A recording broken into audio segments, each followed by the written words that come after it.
the archives from being captured by the Federal Army in 1864. And is the first fire department in Rome was organized by George Washington Lee. So it's a real fascinating guy. Also during, when Strait's Raiders came up here, he came up from Atlanta with 2 cannon and 500 men. So it's a real neat thing. He's a fascinating individual for Rome, one. And then two, the other thing is the fact that what he did for the state. And this is one of the things that we need to be more aware of, particularly with the sequential going on. We need to be very, very cognizant of saying nice and positive things about the people who served our state with such honor and dignity.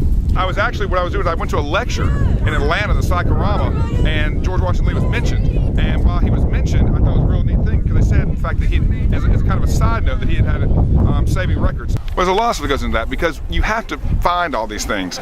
Because you go to organizations, and I have a good friend here today, a guy named Bill Coffin, who has done all kinds of unique things. He's done all kinds of research, and he's made this stuff available. And so if you go through, like I was saying to him earlier, if you go through all these things that people read, they write, and you'll find things by reading it that are unique. And if you explore that further, all of a sudden you find that there's something that's really very close to you, has been behind you the whole time, and you had no idea it was there, and you uncover it, and it's a fascinating story.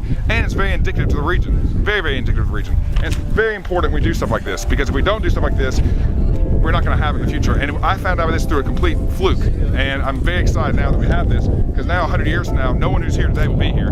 This will still. That's pretty neat.